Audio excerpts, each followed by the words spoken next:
오늘 시작하기 전에 좀 한 가지 여러분들 의견을 좀 들어볼까요?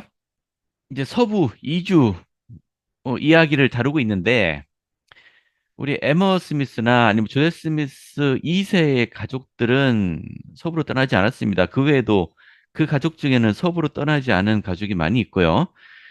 근데 지난주에 루시 맥스미스의 이야기 잠깐 들어봤잖아요. 루시 맥스미스는 12사도 정원회가 교회를 이끄는 것을 지지했고 자신의 건강만 괜찮았다면 아마 서부로 따라갔을 것 같아요. 자, 뭐 그런 경우도 있고. 근데 뭐 충실한 회원인데 서부로 따라가지 않은 회원도 있을지. 아니면은 12사도 정원회와 뜻이 맞지 않아서 서부로 가지 않은 회원도 있을 것 같고요. 여러분은 어떻게 생각하세요? 이런 경우에. 그냥 한 예로 그 서부로 따라가지 않은 회원들, 특히 12사도 정원회와 뜻이 맞지 않았던 사람들, 그들의 영원한 운명은 어떻게 될 것 같으세요? 이게 정답이 있는 질문 아닙니다. 그냥 여러분들 생각을 한번 들어보고 싶어서요. 그때조차도 그분들이 신앙을 행사는 했지만 또 그 신앙에 따라서 나눠지지 않을까. 음, 신앙을 행사했느냐, 신앙을 가지고 있느냐, 그 문제인가요? 침략은 되었지만 그때 예, 서부 행군 중에도 그들이 음, 제가 어떻게 또 그곳에서 신앙을 어떻게 행사하고 어떻게 했는지에 따라서 조금씩 또 바뀌어지지 않았을까. 맞아요. 예, 지금 서부 이주한 사람들 이야기 봐도, 이거 같이 서부로 가고 있는 중에도 막 말씀 부리는 사람들 얘기도 나와요. 뭐 그 사람들이 더 낫다라고 말할 수는 없을 것 같네요. 좀 구체적인 예로 한번 볼까요? 우리 에머 스미스의 영원한 운명은 어떻게 될까요? 일단 집어서 한번 얘기해 보죠. 에머 스미스를 얘기한다면 교회 남지 않았어요. 예, 아시죠? 그리고 감리교 목사와 재혼한 것으로 알려져 있고요. 나중에 그 아들 조셉 스미스 3세를 추대해서 그 교회가 조직되자 거기에 속했습니다. 예, 아마 영원한 결혼을 했다면은 조셉 음, 스미스와 함께 음. 했으면 좋겠다라는 바람을 저는 갖고 싶어요. 좋습니다. 그러니까 조셉과 영원한 인봉이 되었고 에머는 자기 남편과의 그 인봉 성약에 충실했기 때문에 그죠? 조셉이 죽을 때까지 충실했습니다. 그러니까 그 특권을 누려야 되지 않느냐? 예, 그런 생각이신 거죠? 그분들이 영의 예. 세계에서 음. 봐도 회개를 하느냐 안 하느냐에 좀 영원한 운명이 좀 달려 있을 것 같고, 지상에서 약간 선택적 순종을 하지 않았을까 하는 생각이 들어요. 음. 그러니까 음. 온전히 그 선지자의 말씀에 100% 순종한 것은 결국은 아니기 때문에 선지자의 말씀에 끝까지 충실하지 않았고, 그들이 납득하고 이해할 만한 수준에서만 순종한 것 같아요. 그 음. 이상의 자신을 이렇게 그 이해력을 넘어서는 뭔가 알지 못하더라도 주님께 순종하는 그런 신앙을 발휘하지 못했다는 생각이 듭니다. 에마도 그렇고 시드니 리거던도 그렇고 음. 이렇게 가증할 만한 그런 일은 한 것은 아닌 것 같아요. 그리고 음. 음. 주님이 그 십계명이라든지 그 중범을 중대한 그런 계명들을 어긴 건 아니기 때문에 어, 그리고 또 에마 같은 경우는 그 영원한 인봉을 했기 때문에 그리고 조셉이 돌아가시고 난 뒤 또 그렇게 현세를 위한 결혼을 했기 때문에 아마 그 효력은 있을 수 있을 것 같아요. 왜냐하면 주님의 자비가 일단 엄청난 그 뭐야 공헌을 할 것 같고요. 음. 그리고 또 조셉의 여전히 그녀를 선택하느냐 그것도 중요할 것 같고요. 조셉에게서 오는 그런 자비도 중요할 것 같고요. 그래서 아마 효력은 있을 것 같아요. 그리고 예. 시드니 리거돈도 그렇게 물론 자기가 그 사제술 같은 그런 마음이 있었고 그리고 또 그 다른 12사도들과 생각하는 게 그 일치하지 않아서 물론 그렇게 해서 떠난 건 사실인데 그것이 주님 보시기에 해외 왕국을 박탈할 만큼 엄청난 그런 죄를 지었다라고는 생각하진 않거든요. 음, 예, 그게 또 그것이 끝은 아닌 것 같아요. 물론 영의 세계에서 그가 다시 내가 잘못했었구나 이렇게 회개할 수도 있고 그렇지 않을까라는 생각이 들어요. 예, 저는, 저는 예, 조금 다른 생각을 가지고 있습니다. 네, 예를 들어서 시드니 리그돈의 경우에는 그 하나님의 영광을 요셉 스미스와 함께 봤어요. 우리 교회 네, 성에게 나오는데. 그렇죠. 또, 예, 엠마 스미스의 경우도 마찬가지일 것 같아요. 뭐 저희가 판단하자는 것이 아니라 저희가 생각하기에는 음, 얼마만큼 그 영의 은사를 그 성신을 받았는지 그거의 여부에 따라서 그 자기가 받은 진리에 대해서 스스로가 거부를 했다면은 거기에 상응하는 아마 주님의 판단이 따를 것이고 음, 아, 그 받은 우리가 죄를 모르고 지은 죄는 죄라고 부를 수가 없는 뭐 그렇게 추측은 할 수 있지만 우리가 진리를 성신을 통해서 알고 고의로 거역했을 때는 그때는 주님의 판단에 맡겨야 된다고 저는 생각을 합니다. 예, 그렇죠. 주님의 그런데, 판단에 맡겨야 된다. 그런데, 예, 예, 저도, 그 노생진님하고 비슷한 생각을 지금 좀 했는데요. 이제 네, 그걸 따지기 전에, 엠마 스미스가 한 행동과 음, 시드니 리거돈이 한 행동이, 음, 성신을 부인하는, 그러니까 성신의 음성을 듣고, 성신이 함께 하고 했는데, 배도를 했다. 배도? 하여튼, 성신을 거역한 건지 안 한 건지 저 생각은 그걸 먼저 한번 생각해 봐야 될 것 같아요. 예. 그렇습니다. 그죠? 여러분들 정답만 얘기하셔서 제가 조금 난감하네. 저기, 그, 요거 한번 생각해 보죠. 지금, 그 복음교회 있잖아요. Restored, 예, Church of Jesus Christ of Latter-day Saints. 예, 그 교회, 리스토드 처치. 근데 그 교회를 조직한 사람들, 주축이 된 사람들은 이 선지자 조셉을 거부한 적이 없어요. 끝까지 선지자 조셉을 믿고 충실했던 사람들입니다. 근데 교회의 지도력이 12사도에 있다라는 걸 받아들이지 못했고, 그래서 나중에 그 교회를 주식한 거거든요. 그 사람들은 어떻게 될까요? 저는 이런 생각을 또 가지고 있어요. 네, 우리가 우리가 아무리 노력을 한다고 해서 우리가 의인이 되는 건 아니에요. 주님의 그렇죠. 자비가 있어야 되는 예, 거잖아요. 예, 마찬가지로 우리가 그 주님의 사랑과 자비를 얼마만큼 음, 받았고 주님께서 우리를 어느 정도 거기에 달렸다고 저는 생각을 하게 돼요. 예를 들어서 음, 복음교회 회원들도 그 본인들의 생각과 마음의 중심이 주님 보시기에 축복을 받을 만한 그와 같은 일이 있어서는 반드시 축복을 받았을 것이고 음, 만약에 마음의 중심이 그렇지 않았다면은 그것 또한 주님의 판단에 맡겨야 되는 거죠. 뭐. 그 예, 해이 왕국의 율법을 지난번에 형제님께서 말씀해 주셨잖아요. 그 성약과 의식이라고. 네, 그러니까 그 시인권을 가진 분들에 의한 성약과 의식이 진행돼야 되는 그런 것이 없다면은 음, 그 교회 또한 복음교회도 그냥 일반 교회랑 전 똑같다고 생각을 하거든요. 그래서 그들 음, 또한 교회의 가르침을 그 제대로 받아야 될 거라고 저는 생각을 해요. 그래서 조셉 스미스를 부인하든 부인하지 않다는 것은 그것은 그들의 선택이지만은 음, 그들이 행해야 되는 참된 의식에 대해서나 그 원리에 대해서는 제대로 구체적으로 그들 또한 복음을 제대로 다시 배워야 되지 않을까 저는 생각을 합니다. 예, 고맙습니다. 여러분들 의견 들어보니까 되게 비슷하게 생각하시는 것 같은데, 그러니까 자신이 알고 있는 한 충실하게 살았다.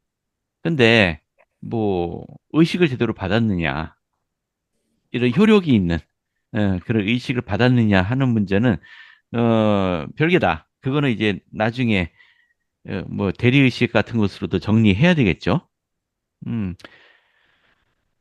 그러면은 만약에 이렇게 충실하게 살았다면 설령 교회를 예, 잘못된 선택을 했다 하더라도 해외왕국 가지 않겠느냐? 예, 해외왕국에 가지 않겠느냐? 뭐 그렇게들 생각하시는 것 같아요. 성신의 음성에 따르는 노력을 했다면은.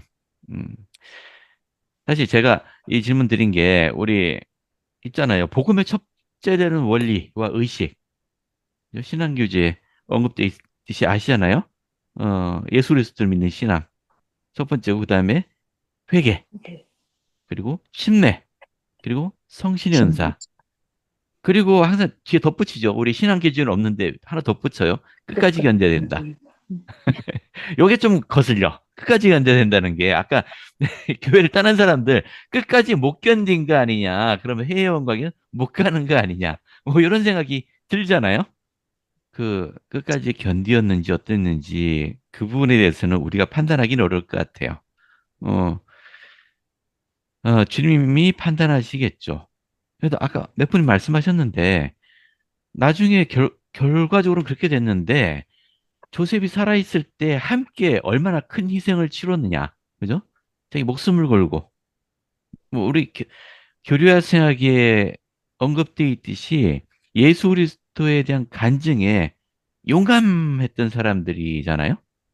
근데 12사도 정언회와 뭐 불가명이 마음에 안 들었는지 모르겠어요. 12사도 정언회와 뜻이 같지 않다고 해서 떠났는데 그러면 그 이전에 했던 희생들이 의미가 없어지는 것일까? 제가 이렇다 저렇다 말씀드릴 수는 없어요. 근데 한번 생각해 볼 여지는 있지 않겠느냐. 우리가 그 교회를 떠난 사람들을 어떻게 바라봐야 될까? 바라봐야 될까? 어, 혹시 교회를 떠나고 죽을 때까지 돌아오지 않은 사람들이 어떻게 될까? 염려가 많이 되긴 합니다만은 그것에 대해서 우리가 판단할 수 있을까라는 생각은 들었어요. 이왕 얘기 나온 김에 한번 정리하죠. 해외 영광에 가기 위한 조건이 뭔가요? 성전 결혼은 승영의 조건이고요. 예, 네. 엔다우먼트죠. 엔다우먼트. 예, 엔다우먼트 받아야 돼요. 예, 엔다우먼트 받고 엔다우먼트에 따른 성약이 있죠. 그 성약을 어, 평생토록 지켜야 되는 거죠. 뭐 그게, 예, 예, 그게 말씀하세요. 우리 엔다우먼트에서 우리가 5가지 원리에 대해서 배우잖아요. 네, 이게 이제 첫 번째, 아, 희생. 예, 예, 희생이고, 그다음에 음, 순종이고, 음, 그다음에 그 예수 그리스도의 원리에 따른 것이고, 네, 그다음에 순결의 순결의 법. 법인가? 순결의 법, 네, 그다음에 혼납의 법. 네, 우리가 성전에서 그 엔다우먼트 의식을 받는 이유가 바로 그 5가지의 성역을 5가지 원리를 음, 지키고 충실하기 위한 것이 아닌가 이렇게 생각하게 됩니다. 네, 맞아요. 예. 그렇게 살겠다라고 주님과 성약을 맺죠. 그리고 성약에 충실한 사람들은 해의 영광을 상속받을 겁니다. 근데 우리 살아있는 동안에 그 완벽하게 그렇게 사는 사람은 또 없잖아요. 예, 또 그걸 생각해 보면은 너무 또 빡빡하게 또 베타적으로 생각할 필요는 없겠다라는 생각도 들고요. 그래서 좀 너그럽게 봐야 되지 않을까라는 생각도 들었습니다. 사실 결론이 없는 토론을 좀 해봤어요. 왜, 예. 왜 하셨어요, 그렇게?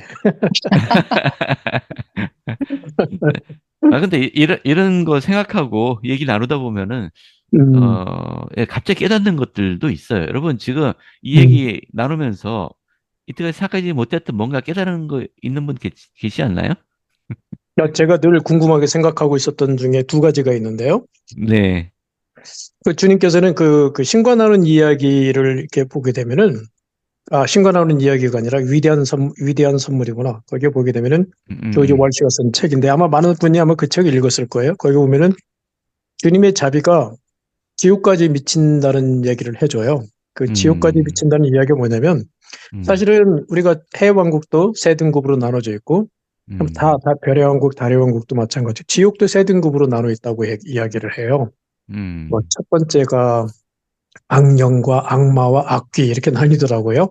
음. 그런데 음, 그 우리가 간음하는 자들과 또 늘 탐색하고 이런 자들이 갈 수 있는 지옥에서도 주님의 자비가 미친대요. 그 자비가 음, 무엇이냐면 어떤 형태로 미치냐면은 그들은 그들의 그, 그들의 그 충족에 따라서 자기가 충족을 자기 자신의 것을 충족시키기 위해서 예를 들어서 지옥에 있는 그 상대방들이 굉장히 흉측한 형상을 하고 있지만 그들이 서로를 바라볼 때는 성적인 매력을 가지고 있다. 이런 게 주님의 자비다. 이런 얘기까지 해줘요.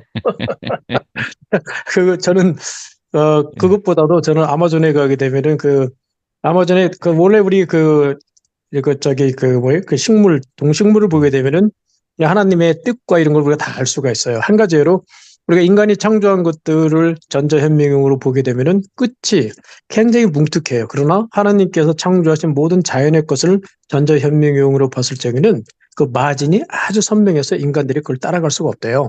음, 마찬가지로 아마존에서 커다란 나무들 밑에 있는 그 자라는 나무들은 커다란 나뭇잎이 가려버리면 나뭇잎이 햇빛을 못 받아서 성장을 못 하잖아요.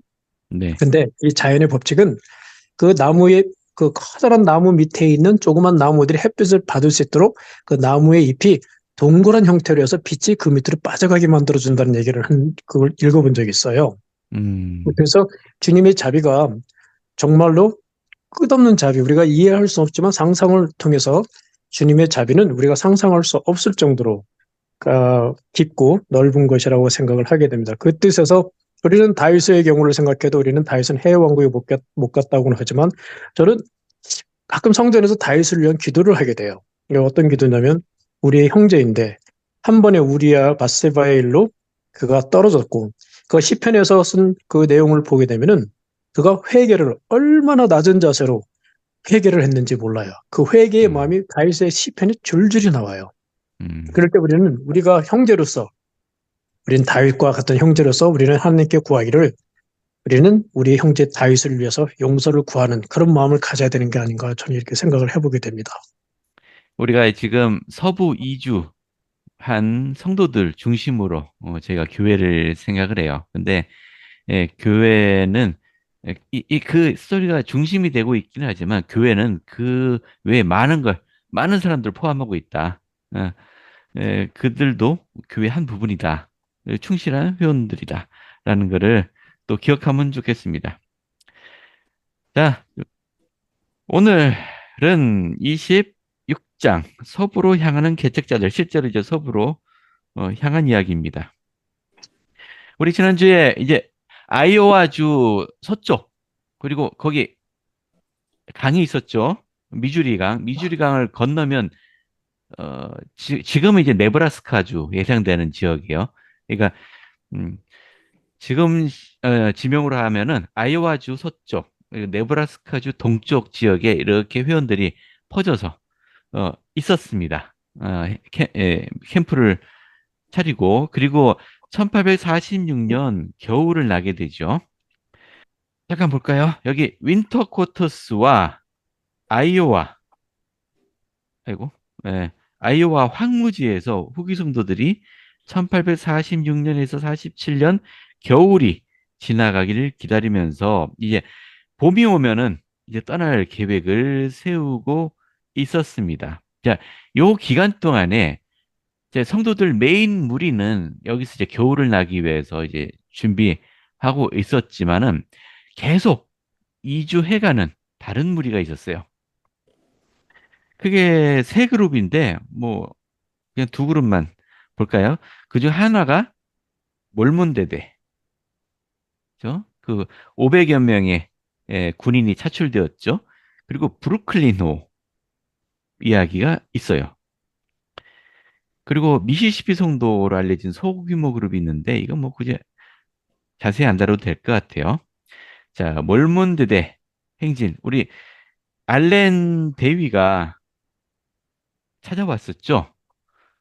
그리고 몰몬 부대를 징집해야 된다라고 전했고요. 자, 우리 회원들은 5개 부대를 만들었습니다.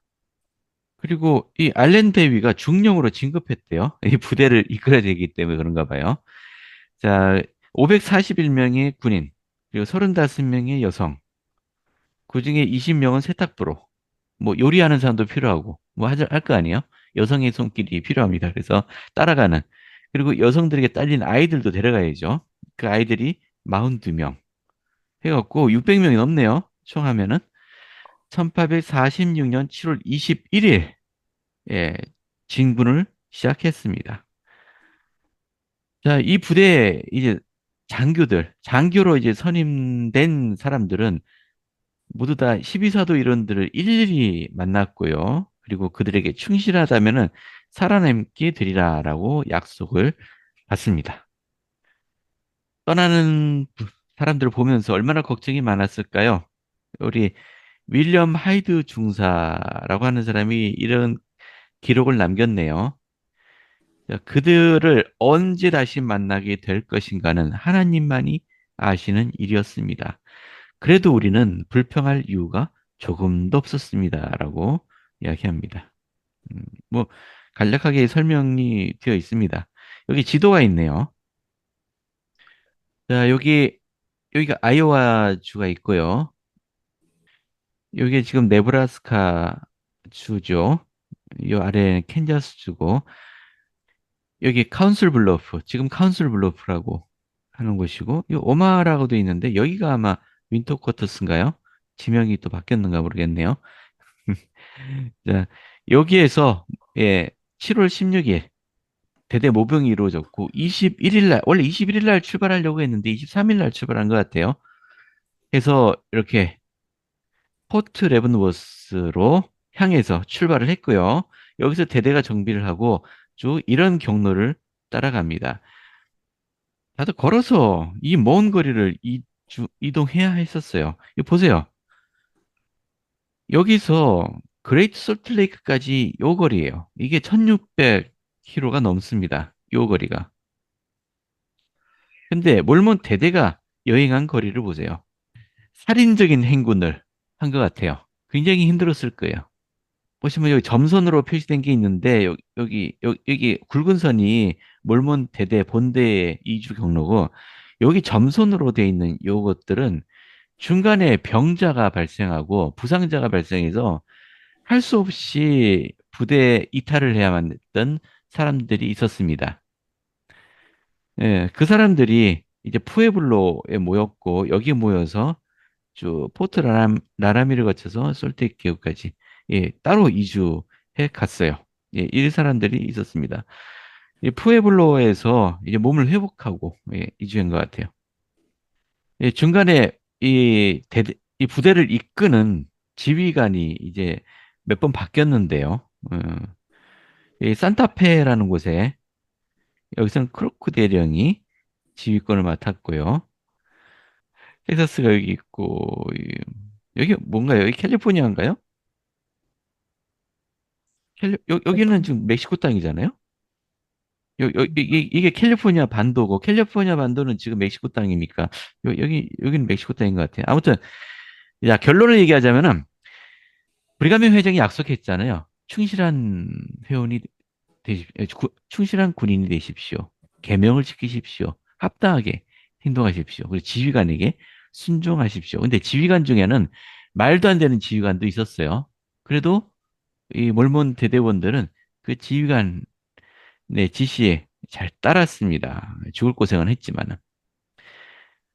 결론적으로 이제 전투를 하기 위해서 갔는데 가보니까 이미 전쟁은 끝나 있었어요. 가는 중에. 예, 이 부대원들이 가는 중에 멕시코 전쟁은 끝났고요. 이게 실제 전쟁에 참여하지는 않았습니다. 그렇다고 이제 필요 없다고 돌려보낼 필요는 없죠. 계약 기간이 있으니까. 그래서 이 물몬대대가 일종의 공병대로 전환이 돼요. 그래서 길을 내는 겁니다. 바위산에 마차가 지나갈 수 있는 길을 내기 위해서 막 바위를 깎는다든지 이런 식으로 그 작업을 하면서 이동을 합니다. 쫙. 예, 남쪽까지 왔다가 길을 내면서 되돌아갑니다. 가다가 이제 이 들소대가 나타나서 대대 진영을 덮치는 바람에 그 들소대하고 싸워야 했었답니다. 여기서 부상자가 좀 발생을 했대요. 이게 몰몬 대대원이 싸웠던 유일한 전투라고 해요. 들소하고 싸운 게. 음, 그리고 쭉 이렇게 길을 내면서 여기 보시면 어, 대대가 마차 통과를 위해서 바위 돌들을 쪼개면서 갔답니다. 힘들었겠죠. 자, 그래서 그 다음에 47년 1월 29일 날 산디에고에 도착을 했고요. 산디에고는 지금 미국 땅이죠?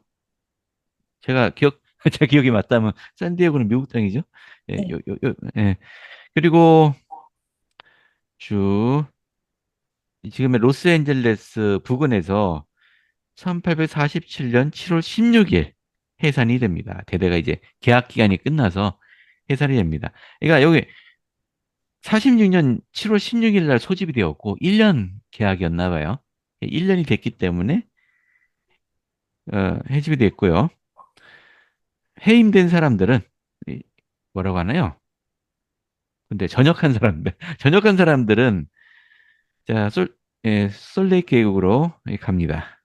해산된 모든 몰몬 대원들이 간 건 아니에요. 그 중에 일부는 브리간명 회장의 지시에 따라 이곳에 남아서 다른 임무를 지명받았습니다. 그래서 여기 때마침 아시죠? 미국에서 이때 무슨 일이 벌어졌는지 혹시 기억나세요? 금강. 예, 그렇죠. 골드러시라고 하죠. 예, 금광이 발견돼 갖고 많은 사람들이 이제 금캐로 오죠.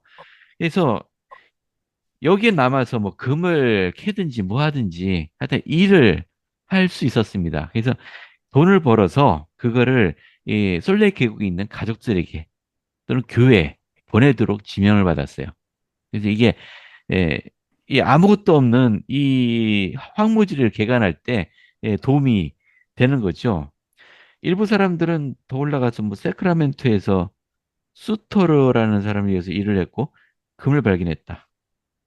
일설에 의하면은 이 금광을 발견한 게 몰몬들이다라는 얘기가 있는데요. 그게 정확한가요?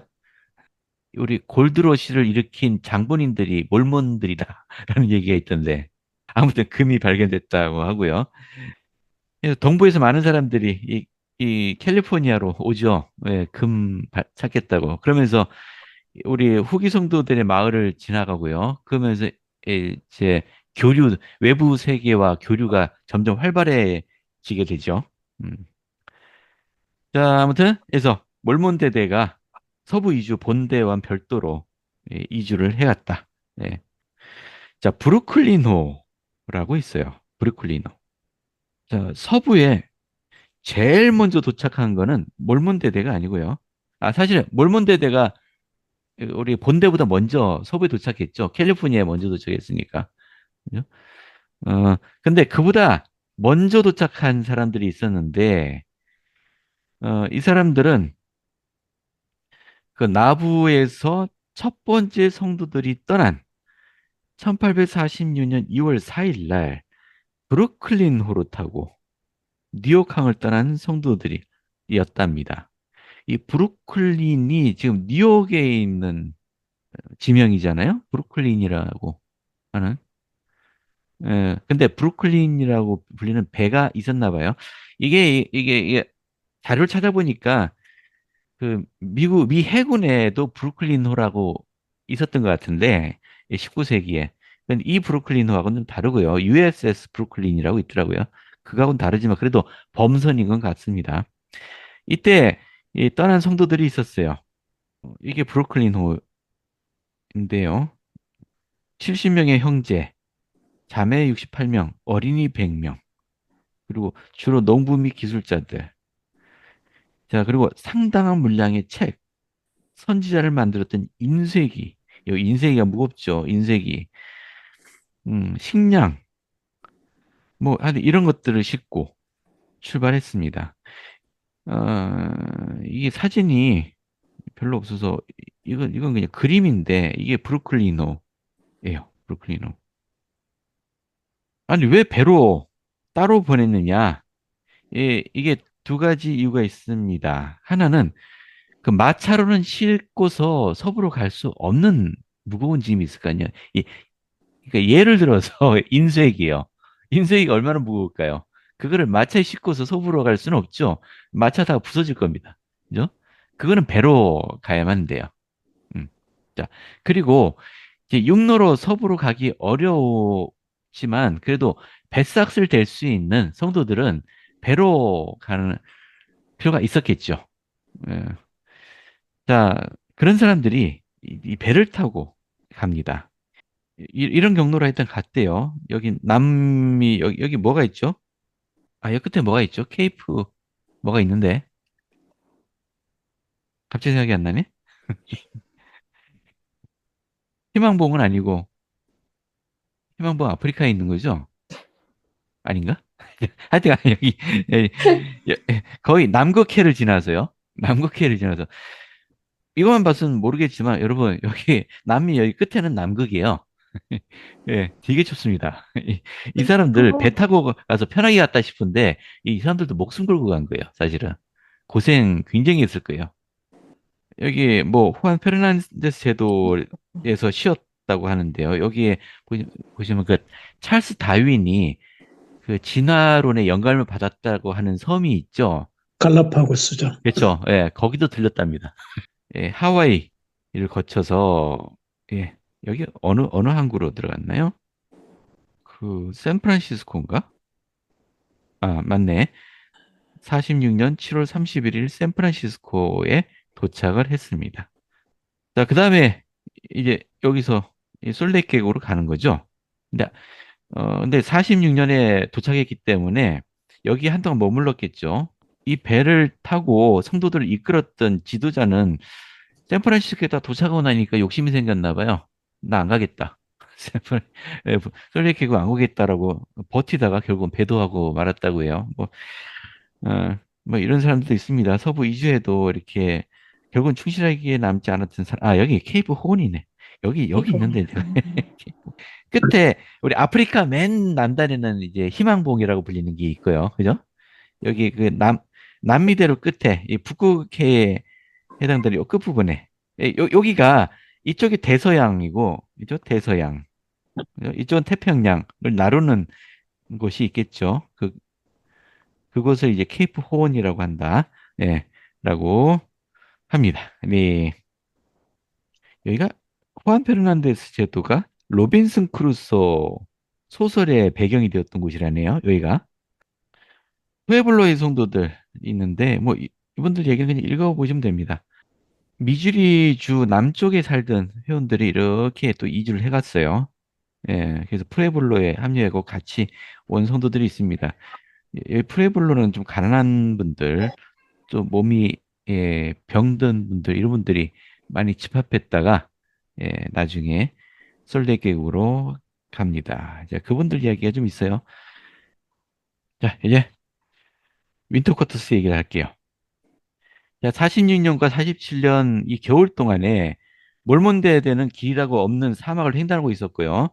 브루클린호는 이미 샌프란시스코에 도착해서 기다리고 있었고요. 예. 푸에블로 성도들은 겨울 또 지나기 기다리고 있었고요. 음. 1846년 가을 서부 이주에 대한 계획이 수립되었다고 합니다.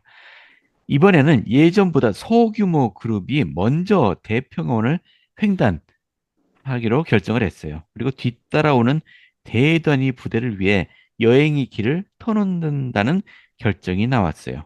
그래서 먼저 첫 번째 그룹은 사실 길을 만들며 간 건 아닌데요. 아무튼 개척하는 거죠. 네, 가면서 1600km나 되는 고된 여행을 잘 견디어낼 튼튼한 소와 말을 조달해서요. 식량을 모으고 해서 출발을 합니다.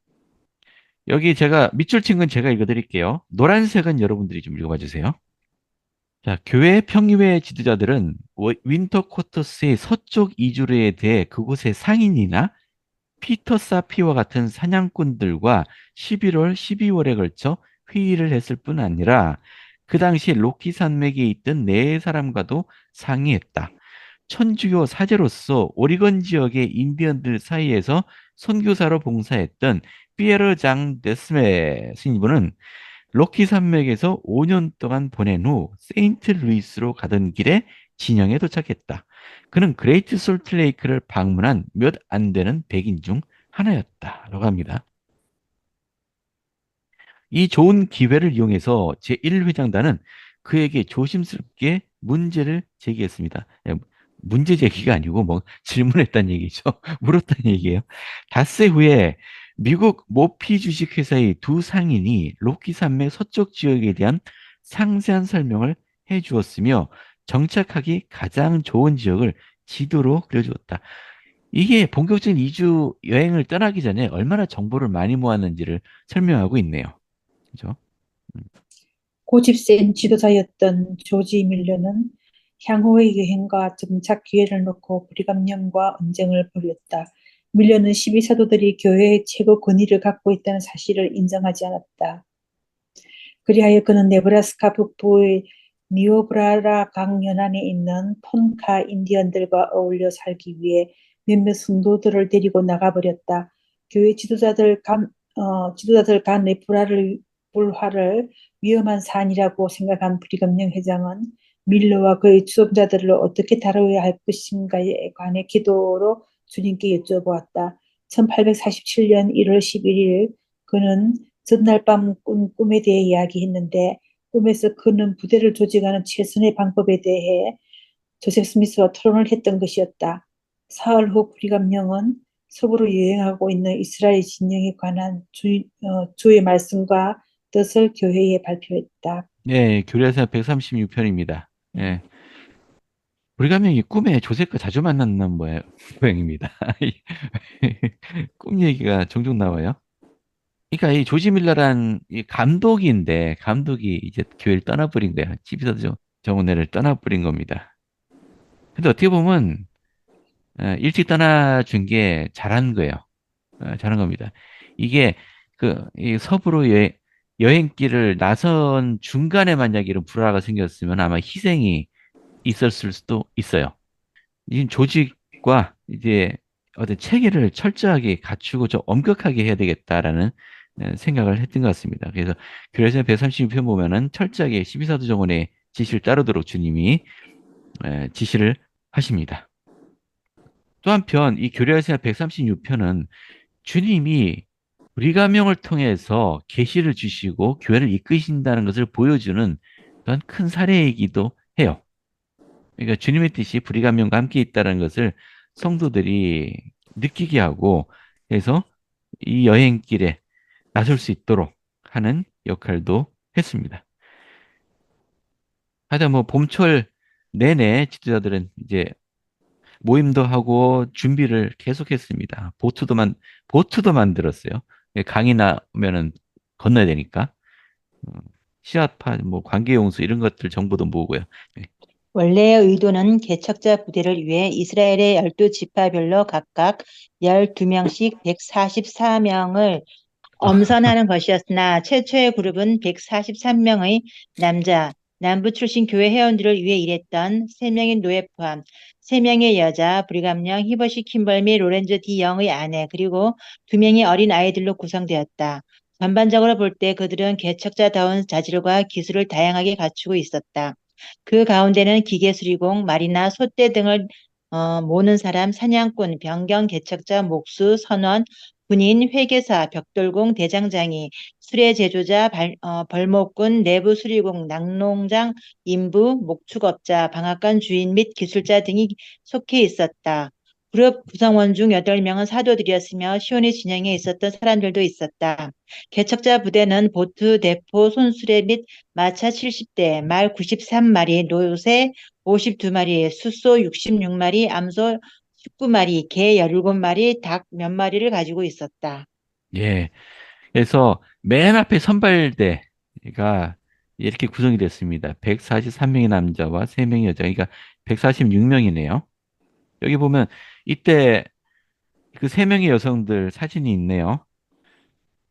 자, 여기 연대표가 있는데요. 연대표 보시면은 자, 1847년 4월 15일 이제 첫 개척자 대대가 서부로 여행을 시작합니다. 4월달. 그리고 솔레이크 계곡에 도착한 것이 7월 24일. 원래는 7월 26일 날 맨 앞에 사람이 먼저 이제 계곡이 넘어가고 이제 도착했는데 브리감명 회장이 도착한 게 24일이에요. 개척자 부대 여행. 그래서 전위 부대가 일부가 47년 4월 5일 윈터 코스를 출발했지만요. 나머지 다른 사람들은 팔리프 프렉과 존 테일러가 도착할 때까지 기다리느라고 약간 지체됐습니다. 자, 이 두 사도가 영국 성도들이 기부한 돈, 위도, 고도, 기온 및 기압을 재는 데 필요한 기구들을 가져왔답니다. 유럽에서. 그래서 이게 큰 도움이 됐어요. 자, 그래서 4월 16일 장정에 돌입했습니다. 여기 보시면은 예, 윌리엄 클레이턴이 교회 공식 역사가였고 이 사람들이 뒤따라오는 이주자들을 위해서 여행 거리를 정확하게 기록했어요.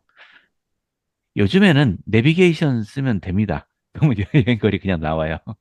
예. 근데 이 당시에는 여행 거리를 어떻게 쟀을 것 같으세요, 여러분? 아주 옛날에 뭐 이때뿐만 아니고 그 옛날도 있었을 거 아니에요? 그럼 여행한 거리를 어떻게 쟀을까요? 이 사람 걸음걸이로 재면은 안 되죠. 왜냐면 사람 매번 다른 걸음으로 걸으니까 부정확하잖아요.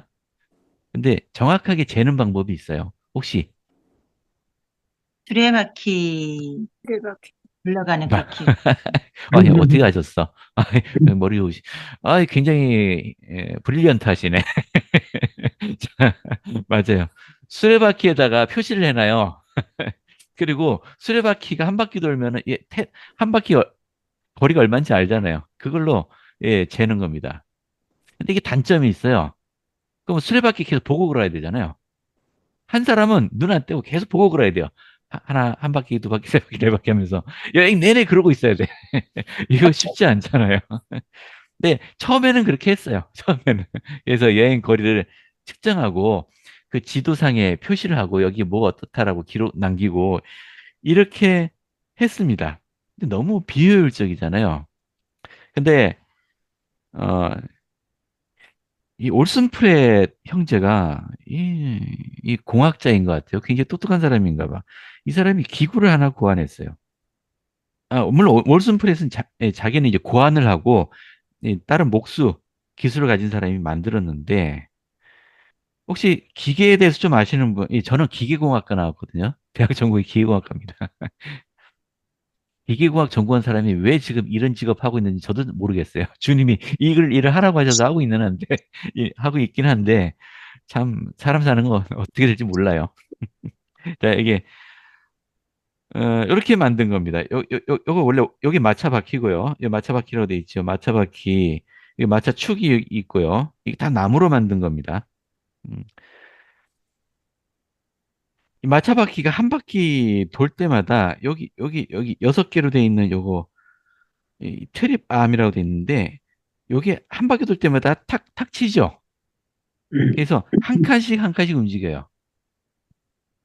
톱니가 6개로 돼 있으니까 그러면 마차 바퀴가 6바퀴 돌 때마다 얘 얘는 한 바퀴 돌겠죠. 그리고 얘는 이제 이 축을 따라 돌 텐데 이 돌면은 이쪽에 기어가 있어 갖고 서로 다른 회전수로 도는 톱니에 맞물려 있어요. 자, 그래서 여기 보시면 요게 60개짜리 톱니바퀴랍니다. 그러면 얘가 한 바퀴 돌 때마다 얘가 60바퀴 돌 때마다 얘는 한 바퀴 도는 거예요. 그리고 얘는 또 여기 작은 톱니로 맞물려 있고 얘 큰 톱니가 40분 돌 때마다 얘가 한 바퀴 돌아요. 그러면 계산해 보면 얘가 마차 바퀴가 6번 돌 때마다 한 바퀴 돌고요. 얘가 60번 돌 때마다 한 바퀴 돌고 얘가 40번 돌 때마다 한 바퀴 돌아요. 자, 암산 빠르신 분. 여기 66에 36, 14, 40, 14,400. 14,400. 그죠? 14,400. 14,400바퀴요. 이제 이거 기록하는 사람은 맨 바깥에 있는 여기에 뭐 표시가 돼 있겠죠. 뭐 이게 한 바퀴 몇 바퀴 도는가를 보면 돼요. 그러면 마차 바퀴 한 바퀴가 마차 바퀴가 14,400번 돌 때마다 이게 기록계가 한 바퀴 도는데 이게 16km랍니다. 그러니까 미국 단위로 하면 10마일이네요. 10마일. 예, 꽤나 잘 만들었네요. 어, 음, 10마일 단위로 측정할 수 있게 했으니까요. 하여튼 이걸 만들었어요. 그래서 이제 이 윌리엄 클레이턴이 이 여행 1600km 여행하는 동안 계속 마차바퀴만 보고 가지 않아도 되게 됐습니다. 네. 이게 중요한 거예요. 이 보시면은 처음에 146명이 출발했잖아요. 이분들이 그냥 쭉 가는 게 아니고 나중에 1400명이 따라와요. 예. 이분들이 가면서 기록을 남깁니다. 이 자기들이 여행한 장소들 얼마나 가니까 뭐가 나왔고 어디에 강이 나왔고 그러면 강에다가는 뗏목을 만들어 놔요. 그리고 거기 사람을 좀 배치해 놔서 뒤 따라오는 사람들이 뗏목을 이용할 수 있도록 나중에 이게 또 이제 골드러시 때문에 그 사람들이 많이 이주해 가잖아요, 서부로. 이게 또 돈벌이가 됐어요. 이 뗏목으로 예, 강을 건너주는 게. 하여튼 그런 예, 일을 했습니다. 쭉 가시면은 뭐 플래트강이 있고 뭐 팀누룩 있다는데 이거 보기 전에 몰몬 트레일이라고 하죠. 우리 후기 성도들이 이주해 간 것이요. 몰몬 트레일이라고 합니다. 제가 한글로 된 자료는 없어서 영어로 된 자료를 좀 봤는데요. 찾아봤는데 여기 지금 빨간색으로 돼 있는 거, 여기가 몰몬 트레일입니다. 몰몬 트레일. 근데 이 몰몬 트레일이라고 하지만 사실은 이 성도들이 길을 내면서 간 건 아니에요. 여기 보면 다른 경로들 많이 보이잖아요. 이게 원래 있던 경로들이 많아요. 있던 경로들. 예를 들어서 이 성도들이 서부 이주하기 전에 오레곤 트레일이라고 있었어요. 오레곤이 이쪽. 지금 여기가 지금 워싱턴주인가요? 네, 오레곤주 위에. 그래, 예, 예, 워싱턴. 오레곤 여기는 당시 영국이 뭐 실효 지배하고 있었는지 모르겠습니다. 영국의 영향을 받고 있는 지역이었고요. 그래서 이리로 가려는 사람도 많이 있었던 것 같아요. 여기 오레곤 트레일이 이렇게 돼 있대요. 이게 오레곤 트레일이래요. 이게 그 옛날부터 쓰던 길입니다. 성도들은 대개 이 경로를 많이 따라갔어요. 근데 여기 보시면은 오레곤 트레일은 여기 미시시피강 남쪽에서 시작되고요. 우리 성도들이 출발한 것은 여기예요. 여기 아이오와주. 그래서 이 오레곤 트레일하고는 다르게 좀 평행을 그리면서 여기 뭐 플라테 강이라고 있잖아요. 요 강 북쪽으로 예, 이 오레곤 기존에 있던 오레곤 트레일과는 좀 평행되게 이렇게 이동을 했답니다. 아, 제가 아까 오레곤 트레일을 잘못 얘기했나 보네. 여기 오레곤 트레일인가 보네. 예. 포트 라나미를 거쳐야 되니까, 예, 이게 오레곤 트레일인가 봐요. 네, 이게 이 기존 오레곤 트레일에는 종종 사람들이 지나가고 있었기 때문에 이 후기 성도들의 대규모 이주 부대하고 이제 만났을 때 자칫하면 다툼이 일어날 것이 좀 걱정이 됐나 봐요. 그래서 이 만나지 않기 위해서 이게 평행을 그리고 갔대요. 기존의 오레곤 트레일하고. 그래서 여기 포트 라람이라는 곳에서 이 두 경로가 만나게 됩니다.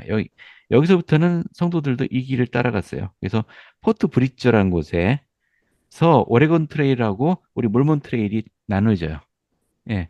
그래서 여기서 성도들은 이 솔트 계곡으로 들어갔고요. 오레곤으로 가고 싶은 사람은 여기서 북쪽으로 방향을 잡아서 이렇게 가게 됩니다. 이 여행 경로 중에 대표적인 이정표들이 있는데요. 그 중에 하나를 보자면은 이건 유명해요. 심리락이라고요. 심리락. 번역하자면 꿀뚝바위. 꿀뚝처럼 생겼나요? 지붕 위에 꿀뚝 솟은 것처럼. 이게 침리록이 여기 있는데요. 여기에 있는데, 보시면은 딱 이 윈터 쿼터스에서 솔레이크까지 딱 가운데 쯤에 있어요. 그래서 이 이후로 성도들이 이주해 올 때 침리록 이게 보이면은 아, 반쯤 왔다. 이제 반 왔다라는 걸 알 수 있었다고 합니다. 근데 아무리 가도 이게 안 보여. 어떻게 된 건가요? 길 잘못 간 겁니다. 잘못 간 거예요. 예. 그래서 이 이정표들이 중요해요. 자, 그리고 또 하나 이정표가 여기 잘 보이세요? 이게 인디펜던스 로악이라고 한답니다. 여기 인디펜던스 이게 사진이 잘 안 보여서 제가 다른 사진을 구해왔습니다. 이게 항공 사진이네요. 엄청나게 큰 바위네요. 인디펜던스 락이라고. 이게 거대한 바위가 있어요. 이것도 역시 이정표 중에 하나였어요. 그래서 이제 이주자 부대가 이렇게 이 바위가 보이면 이 강과 이 사이 길을 끼고서 이렇게 돌아서 가는 겁니다. 이렇게. 이게 워낙 유명한 바위라 이게 한국 사람이나 미국 사람이나 똑같아. 바위만 보이면은 자기 여기 왔다 갔다고 이렇게 새겨놓고 갔나 봐요. 아이, 참. 자, 이런 이정표들을 거쳐서 7월 21일 올슨 프렉과 에라스터스 스노우 두 사람이 먼저 솔트레이크 계곡을 처음 발견하고는 기쁨의 완성을 질렀다. 개척자 선발대 첫 부대에도 맨 앞에 가는 선발대가 22일 날 솔레계곡에 진입한 즉시 땅에 물을 대어 경적하기 위한 준비로 관계시설을 만들었어요. 이 관계시설이 우물을 팠다는 얘기겠죠? 우물이겠죠? 강에서 이렇게 수로를 만들었다는 얘기가 아니겠죠? 그리고 7월 24일 날 브리감명과 후방부대가 이미그레이션 캐넌 입구에 도착했습니다. 자, 후일 날 윌포드 우드롭은 그들이 협곡을 벗어날 때 영 회장은 이영 회장이 이제 병이 걸려갖고 이제 고산병 비슷한 건가 봐요. 이게 너무 산 높은 데를 넘어가니까 하여튼 어, 힘들게 누워서 마치에 누워서 건너갔는데 영 회장이 계곡 전체를 볼 수 있도록 마차 방향을 돌렸다고 합니다. 그리고 우리 앞에 전개된 광경을 바라보면서 그는 몇 분간 시현에 휩싸였습니다. 이 계곡을 내려다보면서. 그는 전에도 이 계곡을 시온으로 본 적이 있었는데 이번에는 이 계곡에 뿌리 내려질 시온과 이스라엘의 영광을 보게 되었던 것입니다. 시현이 끝나자 그는 이렇게 말했습니다. 이것으로 충분합니다. 여기가 바로 그곳입니다. 전진합시다. 예, 유명하죠? This is the place. 구글 맵 잠깐 볼게요. 여기서 이제 지도에서 This is the place라고 검색을 하면은 나옵니다. 예, 나오네요. 이 솔레이크시티 서쪽에 이 엄청 크네. 예, 그레이스 레이크 호수가 있고요. 음, 여기 보시면은 여기가 잘 안 보이죠? 템플 스퀘어가 여기인데, 예, 여기 템플 스퀘어 보이죠? 여기 여기 지금 성전이 있습니다. 베스 여기 This is the place. 헤리티지. 예, 여기 보이시죠? 여기. 네. 예, 지금 이 선발대가 여기 오른쪽에 보이시는 요 길로 내려온 것 같아요. 여기 서밋 봉우리가 여기 있고요. 예, 요 길로 쭉 내려온 것 같습니다. 해서 여기도 약간 높은 지역인 것 같은데 여기 경고선이 안 보여서 잘 모르겠고요. 저는 여기서 내려다 보면서 서쪽을 보면서 여기가 그곳이다라고 얘기했다는 겁니다. 예. 여러분 그 브리가멘 회장이 여기 딱 이제 도착하고 제일 먼저 한 게 뭘까요? 성전 부지를 정하는 네. 맞습니다. 예, 뭐 시티 크리크의 두 분기점 사이 어딘지 모르겠습니다만 일단 거기에 성전 부지 선정했다죠. 브리감 회장이 지팡이를 꽂았대죠. 지팡이 딱 꽂고 여기 성전지대라고 얘기했답니다. 예. 그래서 거기가 그라운드 제로예요. 예. 여러분 솔트레이크시티 가보시면은 모든 주소가 성전을 중심으로 되어 있어요. 성전부터 몇 블럭 떨어져 있느냐. 이게 블럭인가요? 아니면 거리인가요? 자, 솔트레이크시티 사시는 분. 그, 주소가 예. 예, 여기 100 단위로 인크리즈 되거든요. 이스트, 아, 웨스트, 노스, 사우스 할 때 100 단위로 저 100 단위, 그다음에 1000 단위 이렇게 음, 한 블럭은 그러니까 거리상으로는 어떻게 표현해야 되나? 숫자상으로는 1000이면 한 블락을 표현하는데 그게 아마 한 블락이 제 음, 생각에 한 1마일 정도가 채 안 될 것 같아요. 그 정확한 음. 거리는 모르겠습니다. 그렇죠. 예, 참 놀라워요. 이게 솔레 그안 가보신 분 참고로 보세요. 근데 어떻게 보이세요? 이 위에서 본 도로 지도예요. 지금 정확하게 정사각형이죠? 정사각형. 예, 그러니까 이 한 블럭이 100단이라고요? 제가 정확하게 모르겠고. 예. 예. 그래서 음, 성전으로부터 남쪽으로 100, 동쪽으로 200 하면 S100, 뭐 200, 뭐 이렇게 됐나요? 네. 그런 식으로 예, 주소가 되어 있어요. 이게 선자 조셉이 이렇게 도시를 미리 구성해 놨다는 거 아니에요. 이렇게 하라고. 재밌습니다. 예, 보이시죠? 500 사우스. 여기 500. 아유, 글자는 또 확대가 안 되네. 500 S. 600, 700 이런 식으로 100 단위로 넘어가네요. 700, 800. 예, 한 블럭이 100 단위로 넘어가네요. 맞아요. 솔렉 성전에서부터 남쪽으로 음, 갈수록 100, 200, 300, 400 이렇게 늘어납니다. 그렇죠.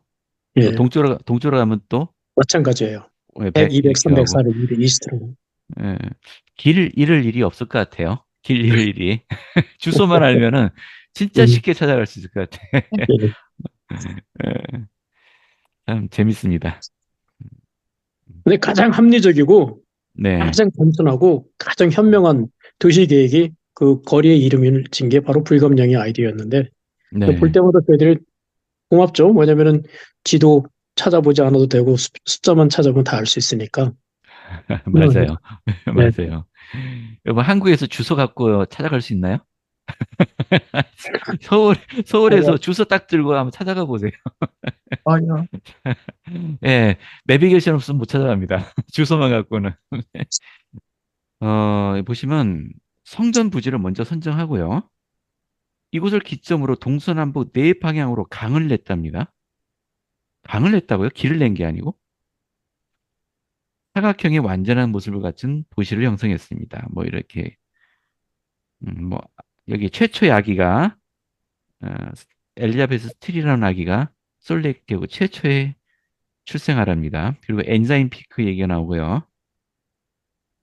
브리가면과 12사도 및 대부분의 개척자 부대원들이 1847년 이국에서 단지 33일 동안만 머물다가 8월 16일 다시 윈터코트스로 돌아가요. 예, 예, 아주 소수만 남겨놓고 나머지 돌아갑니다.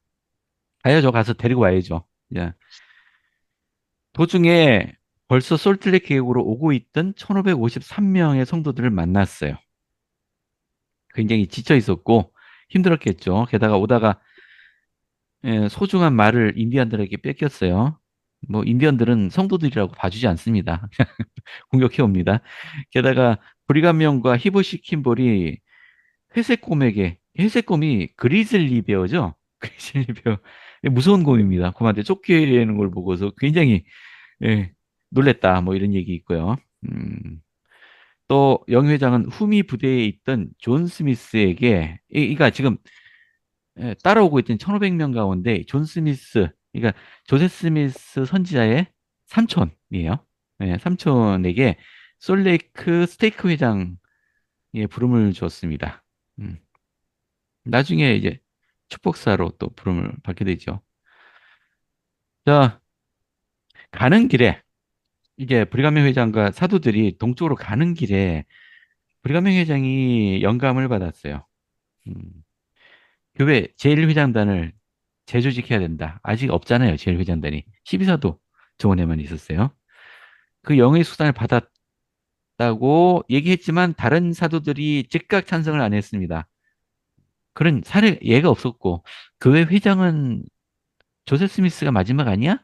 뭐 이런 생각을 했던 것 같아요. 하지만 브리가멘 회장은 분명히 영향을 받았고요. 아직 사도들도 모두 확신을 하지 못했습니다. 하지만 계속 토론은 계속했던 것 같아요. 지난 이 3년 동안 지금 12사도 정원회로서 교회를 관리해 오고 있었고요. 그리고 나부 성전도 완공했고 서부로 이주하고 있고 선교사업도 하고 있고 뭐 제1회장단이 왜 필요하냐? 12사도 정원회면 충분하지 않냐? 했지만 브리가명 회장은 생각이 달랐어요. 윈터 코트스에 도착한 다음에도 브리가명 회장은 동료들과 만나서 이 문제를 토론했는데 12사도 중에 3명을 교회 회장단으로 임명을 하자는 거예요. 그리고 12명의 사도를 충원을 해서 이 사도들에게는 세상 열방으로 나아가 복음을 전파하는 일에 초점을 맞추도록 교회 관리가 아니고 사도 부름의 역할이 뭔가요? 사도의 주요 책임이 예수 그리스도를 증거하는 것, 그죠? 그렇게 알고 그죠? 그게 뭔가요? 예수를 증거하는 게 복음 전파. 예, 선교 사업이에요. 음. 사도의 주요 책임은 선교 사업입니다. 그러니까 선교 사업에 초점을 맞춰야 된다. 그러기 위해 제1회장단을 따로 구성해야 된다라고 설득을 했고요. 그렇게 해서 예, 회원들에게도 지지를 묻습니다. 1847년에 우리 성도들의 좋은 친구인 토마스 L. 케인을 기려서 케인스빌이라는 예, 마을 이름을 케인스빌이라고 명명했고요. 성도들은 위생상의 문제와 2년 후에는 인디언 땅을 좀 더 개선된 상태로 두게 떠나겠다고 약속을 했기 때문에 미주리강 서쪽 지역을 포기했다. 미주리강 서쪽에 윈터 쿼터스를 만들었잖아요. 그 마을을. 근데 거길 떠났다는 얘기예요. 성도들이. 그게 약속이었어요. 인디안 그 지역에 성도들이 예, 완전히 영구 정착하지 않겠다. 약속이었어요. 그래서 윈터 쿼터스에서 떠났습니다. 여기 이 케인을 기렸다고 하는데 그렇다고 이 케인이 죽은 거 아니에요. 죽지 않았습니다. 이 사람은 1880 몇 년까지 살았다고 돼 있더라고요. 그냥 고마워서 이 마을 이름을 케인스빌이라고 명명했나 봐요. 지금은 카운슬 블러프라고 합니다. 네, 카운슬 블러프의 일부 지역이에요. 케인스빌. 지금 교회 본부가 어디 있었나요? 지금 현재 교회 본부가. 윈터 솔레게 있죠? 커터스인가요? 브리가면 회장이 갔으니까 교회 본부도 브리가면 회장 따라갔다고 생각하시는데 그거 아니고요. 교회 본부는 저기 윈터코터스가 교회 본부예요. 거기에 건물도 지어놨고 윈터코터스가 교회 본부였습니다. 근데 거길 떠났잖아요. 그래서 이제 이 케인스빌을 교회 본부로 합니다. 음, 음. 이제 이 솔레 계곡으로 완전히 가서 거기 이제 교회 본부로 만들죠. 근데 아직은 여기 동부에 교회 본부가 있습니다. 자, 그런 얘기. 여기 브리가면 회장이 히버시 킴벌과 윌라드 리차즈를 보좌로 지명했고요. 만장일치로 지지했습니다. 그리고 케인스빌에 태버나클을 지었습니다. 목조 태버나클을. 이 태버나클이란 건물이 몇 번 나와요. 지금 솔렉시티에 있는 태버나클이 세 번째인가 네 번째인가 그래요. 예, 케인스빌에 태버나클을 건설했다. 음, 그리고 1,000명의 회원들이 태버나클에 모여서 모임을 가졌다. 태버나클은 교회 총회 모임을 하기 위한 건물이었습니다. 그리고 솔레이크 스테이크 회장이었던 존 스미스 아저씨가 아저씨 존이라고 불렀답니다. 엉클 존 하고 교회의 새로운 축복사로 지지되었습니다. 말씀드렸죠? 교회 축복사는 존 스미스 일가가 부름받는다고. 자, 뭐 이런 이야기 여기까지. 일단 혹시 질문 있으세요? 그 교회 대표 축복사가 예, 조셉 스미스 1세부터 시작해서 조셉 스미스 가문에서 나왔잖아요. 네, 그 제도가 언제까지 했나요? 지금은 없어졌잖아요. 저 기억이 안 나는데, 옛날에 그 예, 그분이 엘드리드 마지막, G 네. 스미스가 축복사라고 하는 그 이후로는 저 들어본 적이 없는 것 같거든요. 예, 저도, 우리 스테이크 축복사님이 계시는데, 지금 네. 그분이 44년생이시거든요. 근데 그분이 그 교회 축복사가 있었던 걸 기억하신대요. 예. 그러니까 70년대에 아마 없어진 것 같아요. 1970년대. 예, 저도 알기에 엘드리지 스미스 축복사까지 들은 것 같은데, 그 예, 이후로는 이제 각 스테이크마다 축복사가 있고, 교회 전체에 대한 축복사 제도는 없어진 걸로 알고 있거든요. 예, 맞아요. 그래서 아마 그 교회 축복사가 다른 스테이크 축복사님들 이제 관리하고 훈련하고 뭐 이런 일을 하셨던 것 같은데, 그 스테이크 축복사는 스테이크 회장의 관리하에 있는 게 맞다라고 아마 그때 당시 제일회장단에서 결정한 것 같아요. 그래서 그 부름이 없어졌고 그때 교회 축복사이셨던 이름이 뭐라고요? 기억이 안 나는데 하여튼 그분이 동의하셨고요. 예, 그렇게 해서 교회 내에서 그 부름이 없어진 걸로 알고 있습니다. 음, 네, 교수님, 그래서 조금 더 자세히 또 거기 여쭤보면, 그러면 네, 그 조세 스미스 일가가 부름 받도록 이게 지시로 주님께서 지시를 내리신 건가요? 아니면 부름을 받다 예, 보니 이렇게 아니요, 이어진? 아니요. 예, 그 부름의 특징이 있어요. 여러분, 지금은 이제 그런 의미의 부름이 없는데 그 축복사 영어가 뭔가 영어로 뭔가요? patriarch. 페이트리아크잖아요. 그거 번역하면 뭔가요? 그렇죠. 족장이에요. 자, 여러분 가정. 족장입니다. 예, 성전에서 페이트리아크는 족장이라고 번역하잖아요.